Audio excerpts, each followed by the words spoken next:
Kolhapur church council प्रस्तुत आत्मजागर या कार्यक्रमामध्ये मी आपलं स्वागत करतो. पहिल्यांदा ऐकूया एक सुंदरसं गीत.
कोल्हापूर चर्च काउन्सिल प्रस्तुत आत्मजागर या दैनंदिन मननामध्ये मी अनिता आष्टेकर आपले स्वागत करीत आहे.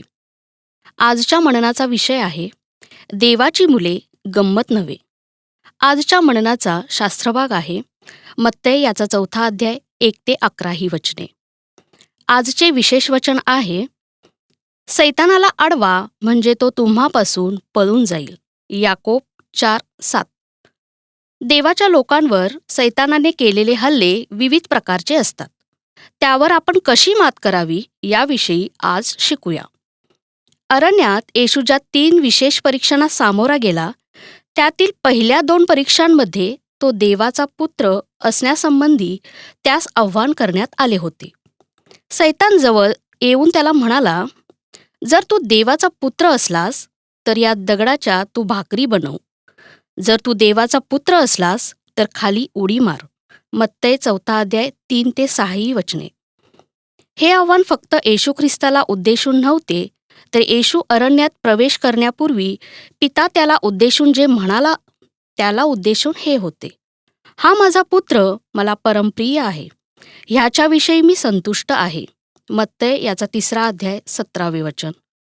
येशू वधस्तंभावर असताना एका जवळून जाणाऱ्या व्यक्तीच्या तोंडी सैतानाने हे आव्हानात्मक शब्द घातले, जर तू देवाचा पुत्र असलास तर या क्रूसावरून खाली ये. मत्तई याचा 27 अध्याय 40 वचन. अशा प्रकारची परीक्षा घेण्यापासून सैतान संतानाही सोडत नाही.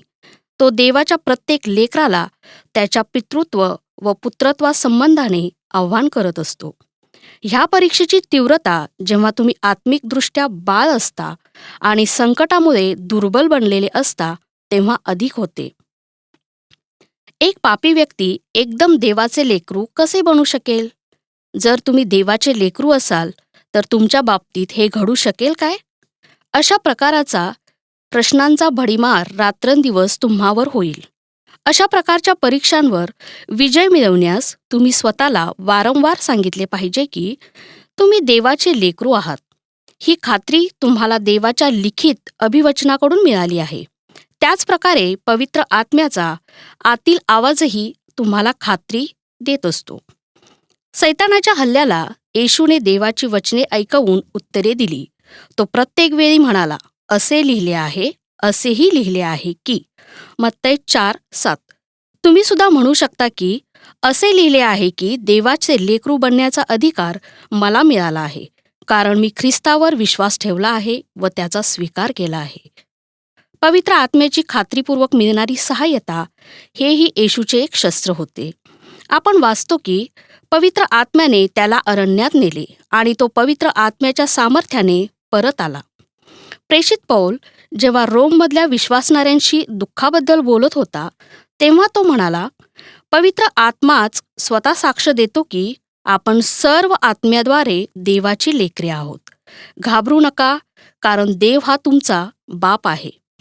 देवाच्या कुटुंबामध्ये आम्ही जे दत्तकपण आणि पुत्र म्हणून जो आम्हाला अधिकार मिळाला आहे, तो अधिकार कधी समाप्त होणार नाही. आपण प्रार्थना करू. आकाश आणि पृथ्वी यांच्या उत्पन्न करणाऱ्या जिवंत आणि महान परमेश्वरा, राजांच्या राजा, प्रभूंच्या प्रभू, तुला धन्यवाद देते. मान, महिमा, आदर, सन्मान, गौरव तुला देते, कारण हे घेण्यास फक्त तू योग्य आहेस. हो परमेश्वरा, तू आम्हाला निवडलंस, तू आम्हाला वेगळं केलंस. देवबापा, आमची पात्रता नसता परमेश्वरा, तू आम्हाला लेकरू म्हणून निवडलंस. देवबापा, म्हणून त्या अधिकाराने आज आम्ही तुला आबा आणि बापा म्हणून हाक मारू शकतो. आणि खरोखर परमेश्वरा, तुझ्यातलं आणि आमच्यातलं अंतर देवबापा प्रभू येशूच्या रक्ताद्वारे देवबापा तू कमी केलंस, त्याबद्दल तुला धन्यवाद. धन्यवाद आणि धन्यवादच देते परमेश्वरा. खरोखर परमेश्वरा, तुझ्या वचनाद्वारे तू आज आम्हाला प्रकट केलंस परमेश्वरा. प्रत्येक गोष्टीत परमेश्वरा सैतान आम्हाला अडवत असतो परमेश्वरा, सैतान आमची परीक्षा घेत असतो परमेश्वरा, पण परंतु परमेश्वरा, आम्ही तुझ्या वचनामध्ये स्थिर राहावं. हो देवबापा, आम्ही तुझ्या विश्वासामध्ये स्थिर राहावं आणि देवबापा सैतानी प्रत्येक हल्ल्याला परमेश्वरा आम्ही अडवावं, यासाठी तू आम्हाला सहाय्य कर, सामर्थ्य पुरव, कृपा पुरव परमेश्वरा. तुझी कृपादृष्टी आमच्यावरती असू दे, कारण देवबापा तुझी इच्छा नाही आहे कुठल्याही आत्म्याचा नाश व्हावा. हो परमेश्वरा, प्रत्येक आत्मा तुझ्याकडे यावा, ह्यासाठी परमेश्वरा तू आम्हा प्रत्येकाला सहाय्याने मदत कर. तुझ्याच प्रिय आणि गोड नावात मागते म्हणून ऐक बाप्पा. आमेन.